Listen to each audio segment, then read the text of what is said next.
À la une ce soir, un chantier de grande ampleur qui perturbe la circulation dans le Grand Nord. L'installation des éoliennes à Grand-Rivière provoque d'importants embouteillages. Le maire du Lorrain alerte sur les gros désagréments pour sa commune.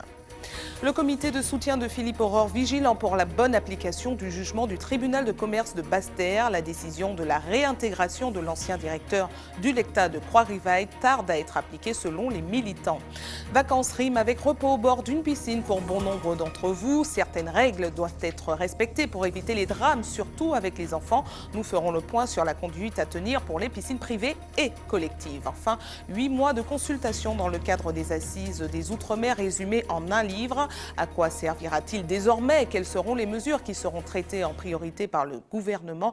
Notre invité Franck Robine, le préfet de Martinique, nous expliquera la suite du programme. Bonsoir à tous, heureuse de vous retrouver dans cette tranche info que vous pouvez suivre en direct sur Facebook. C'est un chantier qui devrait tourner la Martinique vers une transition énergétique majeure, mais qui pour l'instant incommode surtout les automobilistes. Les travaux d'implantation d'éoliennes à Grand-Rivière provoquent de gros embouteillages sur les routes du Nord depuis plusieurs mois. Des perturbations enregistrées en particulier au Lorrain. D'ailleurs, le maire Justin Pamphile avait interpellé les élus de la CTM à ce sujet lors de la dernière plénière. Voyez ce reportage de Sandrine Claude. Avant même le bourg du Lorrain, dans un sens comme dans l'autre, une circulation quasiment à l'arrêt. En cause, cette portion de route en travaux. Et depuis 3 mois, c'est le cas tout le long de la RN1 entre le Marigot et Grand-Rivière. Les automobilistes sont impactés au quotidien. C'est pas signalé, puis les points pour mettre le feu, ils n'ont pas mis le feu aux endroits où il faut. Alors, des fois, quand on arrive, on va avoir de feu, puis après, en virage, il y a un feu. Il faut partir largement avant l'heure pour qu'on soit bien, qu'on circule correctement. Là, j'étais obligé de partir très tôt ce matin parce que je devais emmener mon fils sur Fort-de-France. Et ça fait réveiller plus tôt, et même l'enfant. Outre l'attente interminable, beaucoup déplorent l'état des voies. Pour transférer l'énergie fournie par les éoliennes vers une centrale au Marigot, il faut creuser des tranchées. Sauf que souvent, elles prennent du temps à être comblées. Il y a des amis qui ont eu des pneus crevés, tout ça, sur la route. On pensait que c'était une situation qui aurait vitement été bouclée et ne pas avoir tout ça de problème. La situation impacte d'autant plus les professionnels de la route, comme Alain. Pour traverser le bois, il faut mettre une bonne heure. Hein. Ça dépend au moment qu'on traverse, aux heures de pointe. Comme là, je viens de sortir sur Port-de-France, en arrivant à l'entrée du bourg de Séguino, jusqu'au bout, j'ai dû prendre 1 heure de temps. Il y a encore des feux à la sortie, alors c'est pas évident, ils sont obligés même de tourner, de faire demi-tour. Passablement agacée par le déroulement des travaux, la ville déplore un manque d'organisation. La population est en train de souffrir dû à, je dirais, à une organisation, je dirais, pas trop, je dirais, correct. Le Lorrain est très achalandé, le Lorrain est aussi très traversante. Donc les gens y viennent, les gens y passent. Et donc ça pose véritablement un problème de circulation. Donc ce que nous demandons, que nous avons déjà demandé, le maire a fait plusieurs rencontres avec les maîtres d'œuvre, c'est pour pouvoir trouver des solutions en amont quand il y a, je dirais, l'arrêt de la circulation totale. Donc on peut s'organiser ensemble et c'est ce que nous demandons. En attendant la fin des travaux programmés en fin d'année, les automobilistes du Grand Nord vont encore devoir prendre leur mal en patience. Nouveau rebondissement dans l'affaire Philippe Aurore face au ministère de l'Agriculture. Le comité martiniquais de vigilance de l'enseignement agricole a organisé une conférence de presse cet après-midi pour faire le point sur le dossier. Selon les membres, la DAF ne semble pas pressée d'appliquer la décision du tribunal administratif de Basse-Terre actant la réintégration de l'ancien directeur du Lecta de Croix-Rivaille à son poste. Alors, le comité a affirmé rester vigilant sur la suite de cette affaire. Voyez les précisions recueillies par Sandrine Claude. J'ai toujours fait confiance à la justice de mon pays. Et jusqu'à maintenant, en justice, nous avons eu plusieurs décisions qui sont totalement favorables. Le tribunal a donné 2 mois à partir de août 2017. Il a donné 2 mois pour la mise en place de cette décision. Nous sommes étonnés que le préfet qui avait promis justement d'accompagner M. Philippe Aurore s'il gagnait, qu'il n'ait pas encore pris M. Philippe Aurore par la main pour l'installer à son poste. M. Aurore, avant la décision du ministère administratif, on lui a proposé un poste sur un lycée agricole de Chartres 3 fois plus important que Martinique. Donc on reconnaît sa compétence. Or, ce qu'on disait par mensonge, on disait qu'il n'était pas compétent. Donc aujourd'hui, nous espérons que l'État va respecter l'État. Revenons maintenant sur le moment de recueillement organisé hier soir pour rendre hommage à Germain Soumbo. Une veillée organisée au stade Pierre-Aliquer qui a rassemblé les proches mais aussi des sportifs et élus venus saluer la mémoire du président du CETOSMA, comité territorial olympique et sportif de Martinique, décédé brutalement dans sa 56e année. Ces obsèques ont eu lieu cet après-midi au temple maçonnique de Tartançon avant son inhumation au cimetière de la Joyeuse à Fort-de-France. Voyez les quelques réactions recueillies hier soir face à la caméra de Michelet François. Germain, c'était un visionnaire, un travailleur acharné pour le sport martiniquais. Il n'a jamais arrêté de défendre le sport martiniquais et de faire en sorte que la Martinique soit présente au plus haut niveau. Nous avons eu à nous rencontrer au dehors d'instances politiques, où nous avons eu à travailler pour la jeunesse martiniquaise. C'était un homme passionné parce que tout ce qu'il voulait, il voulait que la Martinique intègre la Caraïbe, que la Martinique soit reconnue au niveau sportif international, enfin qu'il y ait du meilleur pour tous nos jeunes sportifs, aussi bien en formation qu'en insertion. Sa carrière sportive a démarré au niveau du tennis de table, il est vrai. Mais Germain a été aussi un homme multisport. Il a fait aussi du tennis, mais aujourd'hui, dans sa position de président du CROSMA, maintenant CETOSMA, il a montré qu'il avait d'autres qualités que celles qu'il a développées tout au long de son parcours. C'est un homme qui a montré le chemin à plusieurs sportifs en les incitant à faire mieux que ce qu'il montrait.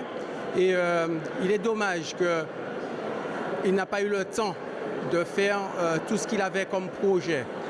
Aujourd'hui, c'est un homme qui va manquer à la Martinique, qui va manquer au monde sportif et également donc à sa famille. Revenons maintenant sur les 8 mois de consultation dans le cadre des assises des Outre-mer qui ont été résumés en un livre. Le livre bleu a été remis le 28 juin dernier à Emmanuel Macron. Alors que va-t-il en faire? À quoi auront servi concrètement cette longue période de réflexion? C'est ce que nous allons voir tout de suite avec le préfet de Martinique, Franck Robine. Bonsoir à vous. Bonsoir. Merci d'avoir accepté notre invitation. Merci à vous. Alors maintenant que le livre bleu a été remis au chef de l'État, il a été présenté comme la feuille de route des actions du gouvernement. 25 000 personnes y ont participé à travers 5 000 ateliers dans tous les Outre-mer. Alors il y a eu des demandes sur plusieurs grandes thématiques. Est-ce que le chef de l'État vous a déjà donné des consignes pour répondre à certaines ? Absolument, il y a un engagement de faire. C'est une feuille de route, comme vous l'avez indiqué. Ça n'est pas un rapport, c'est bien une feuille de route avec un engagement à faire. Notamment, il y a un engagement très clair du gouvernement, c'est d'aider tous les projets qui ont été présentés à se réaliser. Et vous le savez, les Martiniquais ont été les plus nombreux à participer aux Assises des Outre-mer. Donc je crois que c'est particulièrement important qu'ici en Martinique, on s'engage à soutenir tous les projets. Alors, par exemple, sur la thématique santé, on annonce un fonds spécifique pour 2019 pour faire face à la pénurie de médecins, par exemple. On annonce également un nouveau dispositif d'investissement pour le développement économique des Outre-mer. Je précise d'ailleurs que ça concerne tous les Outre-mer, ce livre bleu et pas spécifiquement la Martinique.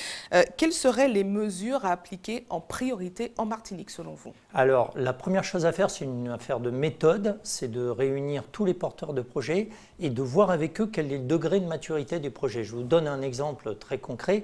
La Chambre de commerce et d'industrie a un projet d'accompagnement en matière d'apprentissage pour que les jeunes qui choisissent l'apprentissage soient effectivement accompagnés de façon à correctement s'orienter, à faire le bon choix. Et ça, c'est un projet qui est mature, sur lequel on peut démarrer tout de suite. L'idée, c'est d'avoir plus d'accompagnateurs, plus de formateurs. De même, vous avez des projets très matures, par exemple dans le spiritourisme. L'idée, c'est de faire avec le rhum ce que les Écossais ont fait avec le whisky, c'est-à-dire la route du rhum. Vous proposez aux visiteurs, aux touristes de visiter les distilleries, vous leur proposez d'acheter bien sûr le rhum, vous leur proposez de connaître les recettes à base de rhum. Ça, c'est du tourisme qui est déjà mature et des choses qu'on peut faire très très rapidement. Il y a d'autres projets dont on sent bien qu'il faut encore les faire mûrir et c'est là toute l'action qui est la nôtre de les accompagner pour les aider à mûrir, à réfléchir ce qu'on appelle au business plan et avoir les meilleurs moyens de les financer et de les réaliser. Alors, pour la thématique de la santé, par exemple, il y a eu de nombreuses mobilisations récemment par rapport à la situation du CHU de Martinique. Est-ce que vous avez le pouvoir concrètement d'influencer l'ordre des décisions du gouvernement, de dire il faudrait qu'on traite la santé très très bientôt, on va traiter l'économie après? Est-ce que vous avez ce pouvoir? Je crois que vraiment, c'est le point important, c'est le degré de maturité des projets. Mais par exemple, en matière de santé, le gouvernement, la ministre des Outre-mer, lorsqu'elle est venue le 15 juin dernier, a annoncé 28 millions d'euros supplémentaires pour le CHU. Donc il y a une vraie priorité, notamment par exemple en matière de sécurité, mais il y a aussi toute la thématique, vous le savez, du vieillissement. Il y a eu d'ailleurs beaucoup de propositions pour mieux accompagner ce qui est une tendance lourde de vieillissement de la population. Donc oui, on peut orienter, mais ce qui devra jouer, c'est le degré de maturité des projets, c'est-à-dire finalement la mobilisation des porteurs de projets, leur capacité à être crédibles. Et c'est tout cet apport-là que nous devons faire avec eux. Alors bien sûr qu'il y a des moyens de financement, vous en avez parlé, qui sont disponibles. Par exemple, le fonds d'investissement de 400 millions d'euros pour aider à la réalisation des projets. En matière de formation, le gouvernement a annoncé 700 millions d'euros pour l'ensemble des Outre-mer d'ici 2022. Donc vous voyez qu'on peut effectivement accompagner de façon concrète la réalisation de ces projets. Très bien. Alors parlons des sargasses maintenant, qui continuent à incommoder les Martiniquais, surtout ceux qui habitent sur la côte atlantique, mais depuis quelque temps ceux sur la côte caraïbe également. Alors on sait que l'État participe régulièrement aux investissements des engins pour aider à lutter contre leur invasion, mais est-ce qu'il y a un projet, enfin est-ce que c'est possible de mettre en place un projet pour lutter contre les sargasses en amont ? D'abord, un premier point, effectivement, les populations, particulièrement celles de l'Atlantique, sont exposées depuis des mois maintenant, et on peut comprendre vraiment à la fois mal-être et exaspération. Oui, il y a des solutions. Il n'y a pas une solution unique. Comment se positionner en amont? On peut le faire avec les barrages, par exemple, qui jusqu'ici n'avaient pas été trop utilisés. Vous savez qu'on a 25 projets de barrages en Martinique. J'étais moi-même vendredi dernier sur la pose d'un barrage à Pointe-Hyacinthe au Robert. Donc oui, il existe des solutions. Il n'y a pas de solution unique à ce phénomène qui est cette année a la caractéristique d'être à la fois massif et très régulier. C'est pour cela qu'il faut apporter des séries de solutions, non pas une solution unique. Alors, on va parler maintenant du chlordécone, un dossier sensible et qui inquiète bon nombre de Martiniquais. Vous le savez, il y a eu également de nombreuses mobilisations en Martinique pour demander réparation à l'État. Est-ce que c'est possible que l'État donne réparation? Est-ce que vous avez des entretiens avec le chef de l'État à ce sujet? Alors, il y a 3 niveaux sur lesquels il faut raisonner en matière de chlordécone. D'abord, comme préfet de Martinique, je suis responsable de la mise en œuvre des plans chlordécone. Nous sommes au plan chlordécone 3 et ça, c'est tous les ensembles de mesures visant à prévenir et à protéger la population par rapport à ce qui est quand même une préoccupation majeure de santé publique. Sur l'aspect des indemnisations, il y a des discussions qui sont en cours au Parlement. Il y a également des études scientifiques, notamment les liens de causalité directs qui doivent être établis. Vous savez que la science est mobilisée là-dessus. Lors de la semaine dernière, j'ai tenu le 4e comité de pilotage local de la chlordécone en présence du professeur François Bourdillon, qui est le directeur général de Santé publique France, et c'est lui qui est en charge de la conduite de ces enquêtes scientifiques. Et puis il y a un 3e aspect sur lequel bien évidemment je n'interviens pas, qui est la justice qui a été saisie, qui a donc trait à la question que vous posiez sur les réparations. La justice est saisie et là, bien évidemment, le préfet n'intervient pas en la matière. Alors, dernière question, juste pour répondre à Olivier Bérisson, que nous avons vu dans le reportage tout à l'heure au sujet de l'affaire Philippe Aurore. Il vous interpellait en tant que préfet de Martinique. Que pouvez-vous lui répondre sur ce dossier Philippe Aurore? Alors, j'ai eu le directeur général des enseignements agricoles récemment au téléphone, il y a 2 jours, pour faire le point de la situation avec lui. Il m'a assuré que les décisions qui seraient prises seront bien évidemment conformes au droit. La décision du tribunal tribunal administratif a dit une certaine chose, notamment que Philippe Aurore devait être réintégré dans ses droits. Et bien évidemment, Philippe Vincent, le directeur général des enseignements supérieurs, m'a dit que la solution qui serait arrêtée serait en stricte conformité avec le droit. Donc ils sont en train de l'étudier. Et ce que je lui ai demandé, c'est que ça puisse intervenir rapidement pour que, bien évidemment, toute ambiguïté soit levée le plus tôt possible. Très bien. Merci à vous d'avoir répondu à nos questions. Merci beaucoup. Merci encore. Restez avec nous à suivre dans cette édition. Le Club Med Ligue Boucanier fait peau neuve, des travaux répartis en 14 semaines qui devraient permettre à la structure de rester compétitive en répondant aux exigences de ses clients. Visite aujourd'hui à la CTG de l'ambassadeur français de la République de Chine. Un moment important en Guyane où la communauté chinoise est bien présente. Et puis, coup de projecteur ce soir dans notre JT des communes sur un jardin partagé géré par le CCAS de la ville des Trois-Îlets. Nous sommes en pleine période de grandes vacances et cela rime pour certains avec farniente au bord de la piscine. Des moments de détente qui se préparent surtout quand on a des enfants. Quelles sont les consignes de sécurité à respecter pour éviter les drames? Les risques sont-ils les mêmes pour les piscines privées ou les piscines collectives? Voyez ces éléments de réponse de Loïc Régis. Se détendre au bord d'une piscine à l'esprit en vacances, oui, mais sans jamais manquer de vigilance. Ici, la baignade n'est pas surveillée, l'implication des parents est indispensable pour garantir la sécurité des enfants. Il ne faut jamais être loin de son enfant, il ne faut pas être à plus de, je dirais, 1 mètre ou 2. Quand il est dans l'eau, il faut être dans l'eau. Et même quand il est autour d'une piscine, il ne faut pas être à plus de 2 mètres ou 3 mètres. On ne pèse pas la garde, toujours les yeux rivés sur eux et voilà, les surveiller, même s'ils ont des bouées, même si on ne sait jamais ce qui peut arriver. Il existe différents accessoires pour protéger une piscine à la maison.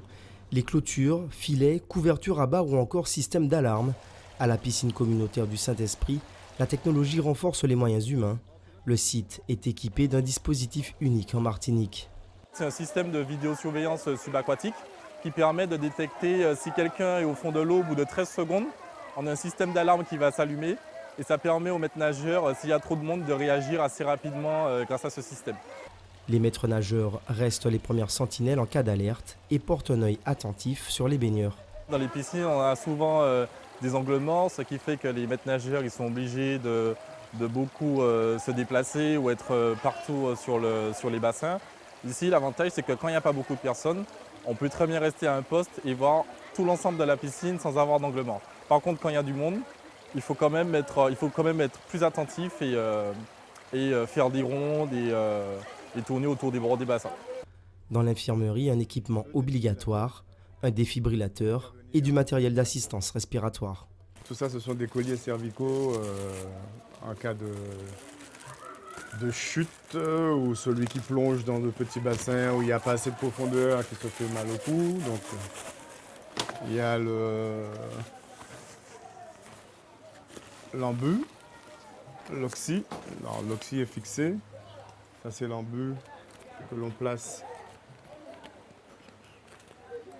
pour oxygéner, pour faire l'inhalation. Et pour rester efficace face au danger, les maîtres nageurs formés au premier secours doivent chaque année effectuer des stages de mise à niveau.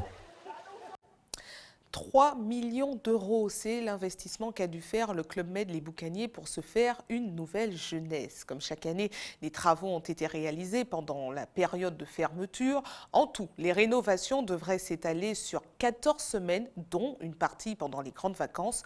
Un investissement nécessaire pour rester compétitif sur le marché. Voyez ces explications de Johan Poulard. Alors c'était un choix de mettre davantage de couleurs. Le Club Med Les Boucaniers, un site d'exception, 291 chambres et une vue grandiose depuis les suites.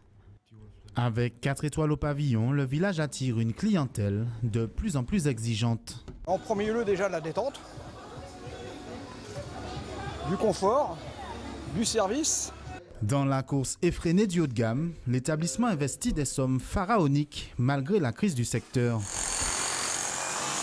50 millions en 2005, 3 millions cette année, pour maintenir son niveau de prestation. Ici, c'est la cuisine qui est repensée. au rez-de-chaussée, alors qu'elle était sur 2 niveaux dans le passé. Cette future cuisine est en phase 2 des travaux qui doivent s'achever vers la fin du mois d'août. On est un peu ambitieux, mais on espère pouvoir l'avoir un petit peu avant la fin du mois d'août. Tout de suite derrière, nettoyer, remettre le mobilier vendredi soir. Là, on est en train de terminer le mur coupe-feu entre la salle de restaurant climatisée et la zone de cuisson, une zone cuisine, zone à risque. Autres travaux réalisés, l'espace buffet. Le village adopte le show cooking. Pâtisseries en tout genre seront réalisées à la vue des clients. Il reste quelques aménagements, quelques éléments de décoration. Et vous allez voir des techniciens qui sont encore là, mais on est en mesure de délivrer la prestation prévue. Tous ces aménagements devraient permettre au club de poursuivre sa stratégie de haut de gamme conviviale. Le All Day Dining s'est donc naturellement imposé. Le GM, gentil membre, a la possibilité depuis le 7 juillet de venir et à n'importe quelle heure de la journée pour pouvoir déguster nos plats. Si le village multiplie les innovations, c'est pour tenir la dragée haute à la concurrence internationale. Il faut savoir qu'il y a 30 ans, 90% de la clientèle était nord-américaine. Les choses ont changé. Donc il faut que cette clientèle-là vienne plus. Il faut qu'on soit moins dépendant de la clientèle de métropole. Et puis bien sûr, parce que ça c'est un vrai levier pour nous, notre clientèle locale. À l'heure où les sargasses envahissent nos côtes, cette portion de l'île se voit épargnée. Depuis sa réouverture le 7 juillet, le club Les Boucaniers affiche un taux d'occupation de 70%, un chiffre équivalent à celui des années précédentes. Et justement, les informations sur les évolutions du secteur du tourisme, du BTP ou toute activité économique de l'île seront désormais accessibles à 1 € par mois pour tous les étudiants inscrits au campus de Schellcher. Une offre accessible grâce à une convention signée entre l'université, le site interentreprise.com et AXA Antilles-Guyane. Un portail numérique nommé Amazon Caraïbes sera alors accessible aux étudiants dès la rentrée prochaine avec des informations sur l'économie des Antilles-Guyane. Voyez les précisions recueillies par Loïc Régis. On s'est rendu compte qu'on avait une base d'informations incroyable qui était susceptible d'intéresser le plus grand nombre et notamment ceux qui sont à l'orée du monde économique. Donc on a bâti une offre à un tarif concurrentiel, c'est-à-dire au lieu de 59,90 à 1 € par étudiant, parce qu'on s'est dit que nous voulons toucher des personnes qui ne sont pas habituées à la presse économique, mais qui est déterminante pour leur permettre de prendre de bonnes décisions. Cette convention que nous venons de signer avec Interentreprise et avec AXA permet à nos jeunes, nos plus de 5000 étudiants du pôle Martinique de bénéficier gratuitement de l'ensemble de l'information économique qui est offerte par les magazines d'Interentreprise et avec AXA qui finance finalement l'euro qui était demandé pour chacun des abonnements. Et bien, nous avons là une vraie opportunité de réunir le monde économique, le monde des médias, et le monde de l'université au bénéfice de nos étudiants qui, avec cette connaissance de l'actualité économique, peuvent mieux comprendre les enjeux de nos territoires. Direction la Guyane où l'ambassadeur de Chine en France a été reçu à la CTG. Une visite suivie de près compte tenu de l'importance de la communauté chinoise sur le territoire. Gaël Wassim était sur place, regardez. Depuis dimanche, l'ambassadeur chinois Shan Zhu est en visite sur le territoire guyanais. Hier, il est parti à la rencontre des ressortissants chinois ainsi que des instances officielles. Il avait rencontré le préfet Patrice Faure. Aujourd'hui, c'est au tour de la CTG avec la première vice-présidente Hélène Sierter. La Chine tente en tout cas d'avoir un renforcement des relations avec les territoires d'outre-mer. C'est très important parce qu'on oublie que la France, c'est aussi ses territoires d'outre-mer. La Guyane, nous avons une position très stratégique, notamment avec le spatial. Il y a des accords bilatéraux entre la Chine et la France. Le spatial en fait partie, la biodiversité, le climat, également la pollution atmosphérique en font partie. Et donc, c'est une visite très intéressante. J'allais presque dire qui tombe à point nommé, parce que nous avons des relations étroites avec la communauté chinoise d'ici. mais il nous faut maintenant bâtir notre coopération avec d'autres pays et la Chine notamment. Un panel de possibilités en matière de coopération entre la Guyane et la Chine, parmi elles le spatial et la biodiversité pour ne citer que. Hier, il est aussi allé à la rencontre des représentants de la communauté chinoise et en ressort avec une certaine satisfaction.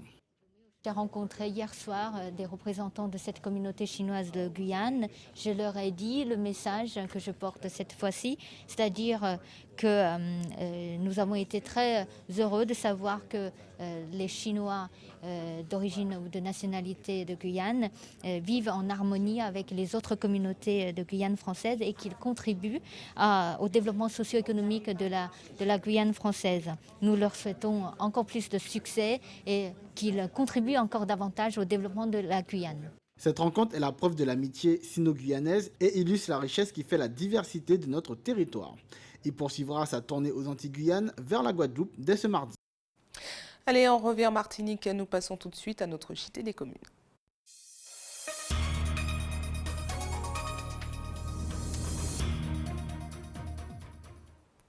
Un JT des communes qui vous emmène aux Trois-Îlets. Le CCAS de la ville y gère un jardin partagé avec pour objectif de proposer un espace de détente mais aussi de rencontre intergénérationnelle. Les habitants en sont ravis. C'est le moment best-of de notre JT des communes. Comme le Brésil ou Cuba, la Martinique se met à l'heure du jardin partagé. On appelle ça encore jardin permaculaire. On va trouver toute bagaille, tomates associées, puis concombres, aubergines, même dachinan. Regardez comment ça pousse.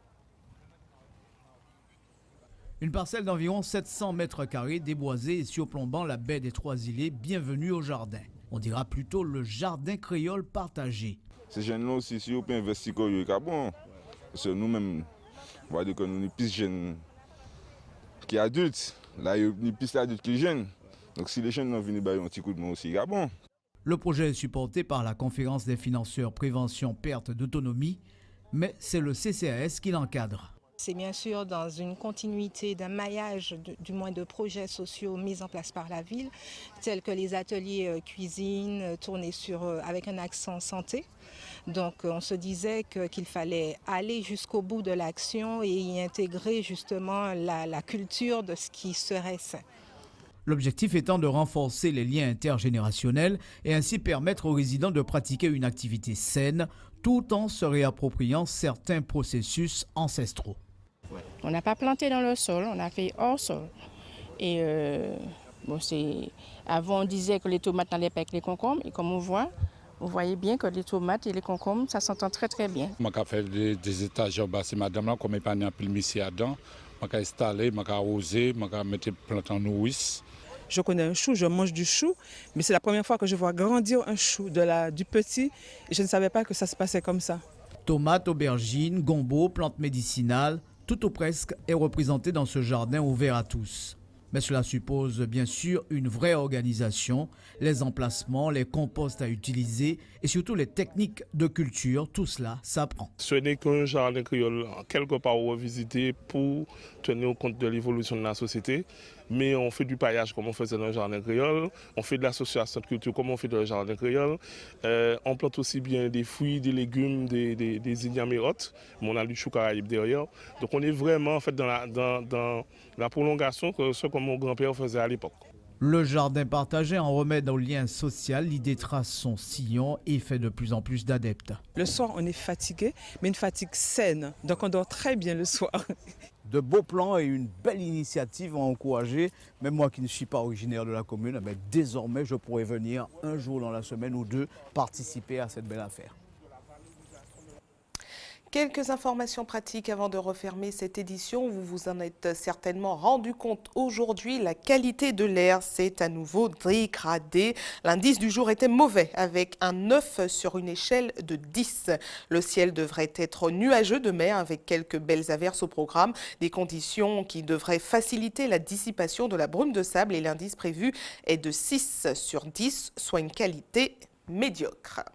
Information pratique à l'attention de ceux qui souhaitent faire un don de sang demain. Notez qu'une collecte sera organisée de 9h à 14h sur le parking du centre commercial La Galeria. Et puis comme chaque jour ouvré, une équipe sera également à votre disposition de 9h à 16h à la maison du don derrière le CHU Pierre Zobda Kittmann au quartier Lamena à Fort-de-France. Et c'est la fin de votre journal local et régional. Mais avant de vous quitter, je vous rappelle les titres développés ce soir.